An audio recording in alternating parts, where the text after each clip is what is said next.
The news, it really hit the football world hard, didn't it? Just awful. The sudden passing of Diogo Jota. Truly devastating. Hard to really comprehend. Yeah. So today we're going to try and unpack the sources you've shared with us, look at the heartbreaking details, his amazing legacy, and maybe some of the wider questions this all raises. Okay, well, the core facts, according to the sources, it was July 3rd, 2025. Diogo Jota, just 28, and his younger brother, Andre Silva, who was 26, Both of them. both died instantly. High-speed crash on the A52 motorway near Cernadia in Spain.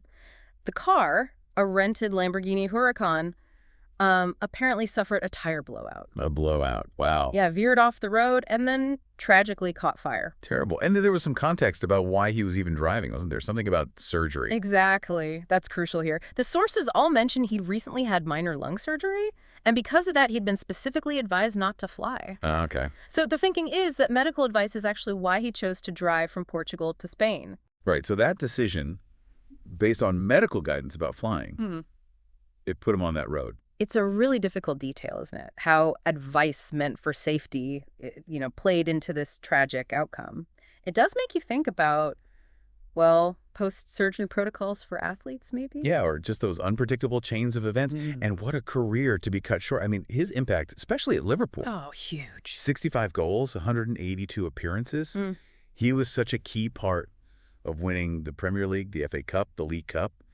They got to a Champions League final with him. Absolutely vital. And for Portugal, too, let's not forget. 49 caps, 14 goals. He was important in that 2024 Nations League win. And he just had that knack, didn't he, for the big moments. That hat trick against Atalanta comes to mind. Definitely. Or those late winners, like against Everton, against Spurs. Yeah.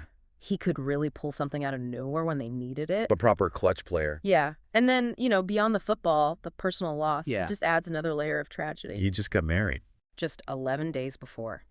To his longtime partner, Ruth Cardoso, and they had 3 young kids, 1 a newborn. Oh, heartbreaking. Just awful. And the reaction worldwide was just immense. Liverpool called it an unspeakable tragedy, flags at half-mast at Anfield. Messages just flooded in from Klopp, Gerrard, Dalglish, Ronaldo, everyone. And that detail about Wimbledon really stood out. Players wearing black armbands. Yeah, breaking a tradition that goes back, 148 years? That's incredible. Yeah. What did the sources say about why? Just the sheer scale of the shock. Seems like it was just this spontaneous wave of respect. It showed how much admiration there was for him, reaching far beyond just football fans. It really hit a nerve universally. But with something that's high profile and tragic, questions always come up.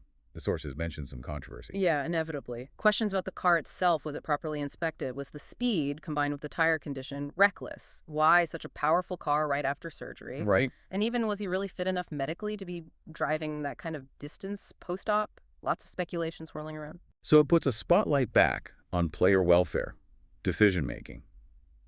Does this spark a bigger debate in sport? Absolutely. The sources point to a real discussion happening in the sports media now.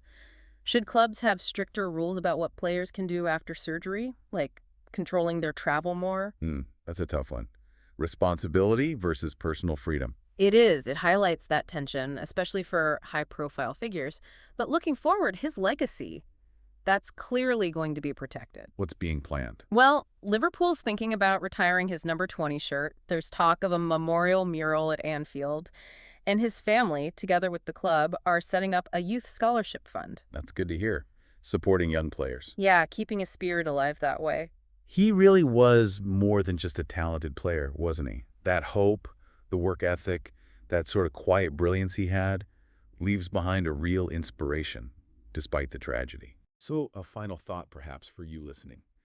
Think about how one single decision, even one made, trying to follow advice, trying to do the right thing, can sometimes unexpectedly open up different risks entirely. It makes you consider how we all navigate this unpredictable path we're on.